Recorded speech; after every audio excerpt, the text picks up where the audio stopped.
Sup dude, before I begin, I'm excited to announce I've launched channel memberships. This is completely optional, but it's for those of you who want guaranteed replies to comments, a say in what I talk about in videos, exclusive emojis and loyalty badges, a shout out at the end of every video, as well as a way to help support the channel. As of right now, I only have one level priced at $4.99 a month, but I plan on adding more levels in the future. If this interests you, click the join button to become one of the goobers. Thank you. Anywho, once upon a time, white dudes made up pretty much the entire NBA. Honkies accounted for 80% of the league in 1960, but as the years went on, that number dropped significantly. By 1980, it had plummeted down to 50%, and 44 years later, aka right now, it's less than 10%. There's like 30 left. Excluding a select few outliers, this is for obvious reasons. Typically, white guys are built to annihilate a beer or an Excel spreadsheet, not the rim. Some are pretty accurate from behind the arc, but there hasn't been a white American not named Kevin Love to make an All-NBA team in a very long time. Despite their near extinction, throughout NBA history, there have been a bunch of really great white dudes. The first was George Mikan, a 6'10" beast from the 1950s. This guy was so dominant, they had to change the rules of basketball just to make it fair for everyone else. He's the reason why goaltending exists, why the foul lane is as wide as it is, and why the shot clock was created. His career was only 7 years, but 5 out of those ended with a championship. Then there was Bob Pettit, the Hawks power forward who won the first ever MVP in 1956, and then again in 59, becoming the first ever two-time MVP. Not too many people know who Bob is, but everyone should know the guy who came after him, Jerry West, aka the Logo. When Jerry put his suit on, he looked like he was about to hand you a pen and say, "Sell me this," but when he put on that Lakers uniform, he made you wonder if he really grew up in West Virginia. During his 14-year career, there wasn't a single time the 6'3", 175-pound shooting guard wasn't named an All-Star. 9 out of those 14 years, he brought LA to the finals.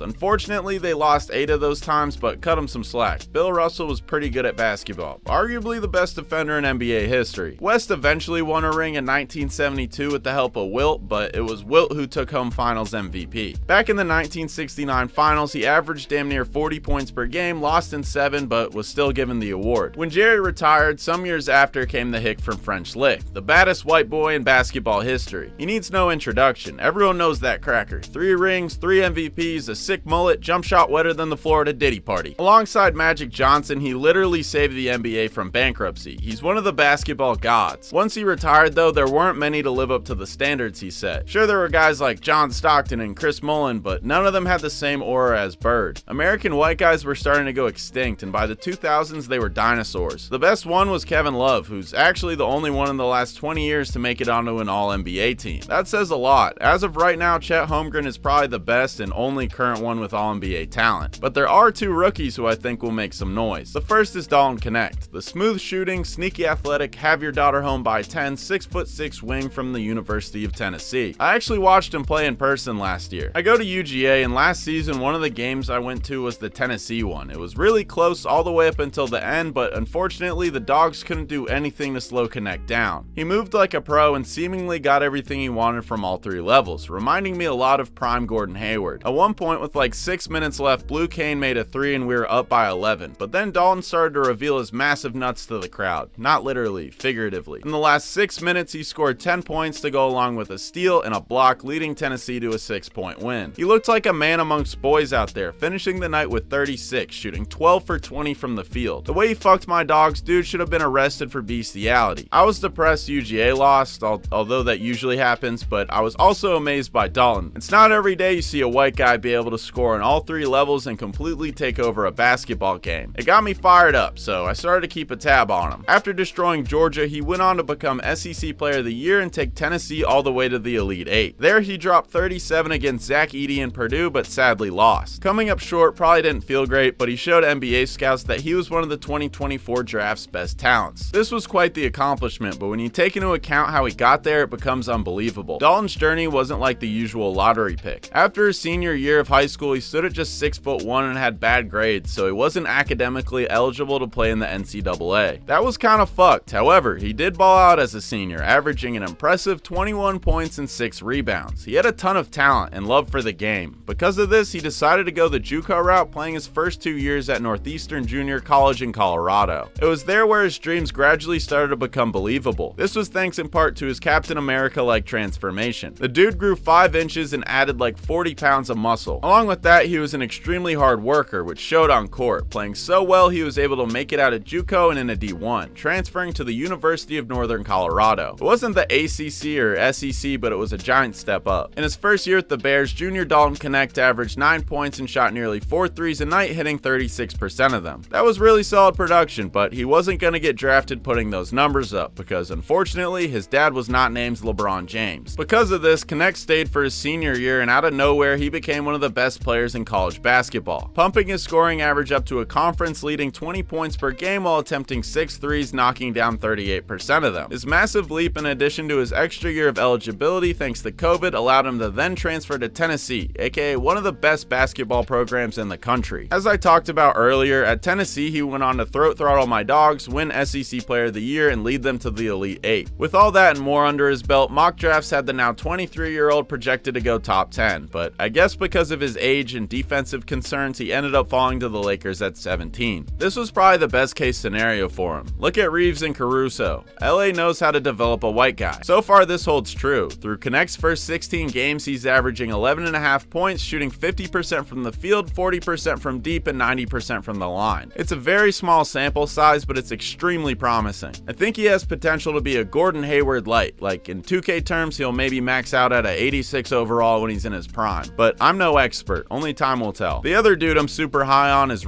Sheppard, aka Steph Curry with a sneaky 40-inch vertical and decent D. In college, he was an analytical anomaly. He shot over 50% from three-point land, led the SEC in steals per game, and had the highest vertical at the NBA Combine. Being that accurate from deep while also being able to get stops and fly as high as Kobe is pretty wicked, all while looking like a frat dude. Skill-wise, he's tailor-made for the modern NBA. It's the length department where he got nerfed. Reed stands just 6'1" and 3/4 without shoes and weighs 180 pounds. That's a victim. Because of how small he is, he'll probably only be able to defend guards on the smaller side. But other than that, he doesn't have many weaknesses. He plays the game the right way, is extremely unselfish, very willing to make the right pass, and doesn't force shots. His ego is non-existent too. Unlike many college stars, he doesn't think he's the shit. He just does what he needs to do to win. Seems like a pretty chill guy too. If he lives up to his potential, I think he could be the kind of player you build a team around, although I do think it's more likely he becomes a role player. So far through the beginning of Reed's rookie year, he hasn't gotten much run. The Rockets' deep roster has limited him to around 12 minutes per game, so he hasn't really had much of a chance. His best performance came against Chicago, where he knocked down 4 out of his 5 threes, blocked 3 shots, and grabbed a couple rebounds. It wasn't much, but it was honest work. Dude was the 3rd pick, so it's only a matter of time before he starts getting more minutes. He and Dalton are going to be really good, but there's a college kid that's starting to dominate the headlines named Cooper Flagg, a 6'9", 200-pound freshman wing from Duke. He has superstar written all over him. As a high schooler, Cooper showcased a wicked combination of elite defense, explosive athleticism, silky shooting, and an absurd amount of passion. Starting at Nokomis Regional High School in Maine, Flagg didn't just kill the competition, he tortured them too. Dude became the first freshman to win Maine Gatorade Player of the Year, putting up 20.5 points, 10 boards, 6 assists, almost 4 steals, and 4 blocks a game. Then when it came time for the state championship, he made it look like a walk in the park, dropping 22 points and grabbing 16 boards, leading his team to a ring. After that, he took his talents to Montverde Academy in Florida, a move that allowed him to go head-to-head with the best competition in the country. At Montverde, Flagg evolved into a 5-star prospect, skyrocketing to the top of the 2024 recruiting class on both 247 Sports and ESPN. He joined RJ Barrett as the only other Duke commit to ever earn a perfect 1.0 rating from 247 Sports. During his senior year, the 17-year-old put up 16.5 points, 7.5 rebounds, 3.8 assists, and 2.7 blocks per game, leading Montverde to an undefeated 33-0 season and the Chipotle High School Nationals title. His standout play earned him Gatorade National Player of the Year, Naismith Player of the Year, and McDonald's All-American honors. Then at Peach Jam, his numbers were straight out of a video game. 25.5 points, 13 rebounds, 6.9 blocks, and 5.7 assists per game. That stretch also included one game where he had a monster 38 point, 16 rebound, 12 block performance, and then casually followed it up with another triple-double in an elimination game. The dude was just on a completely different level than every other high schooler in America. Now at Duke, Flagg has begun his freshman year and isn't disappointing. In his first game, he went off, dropping 18 points, 7 rebounds, 5 assists, and 3 steals. He looked really good, making plays for his teammates and scoring well around the rim. It's early, but barring any setbacks, every bad NBA team is trying to capture the Flagg next draft. Although over the years, honkies have practically gone extinct, things might be changing in the future. Cooper, Dolan, or Reed may just be this generation's Larry Bird. Speaking of Larry, I made a video on his mortal enemy, Magic Johnson. You can click here to watch it. Thanks for watching this one. Hope you enjoyed. Bye, dude.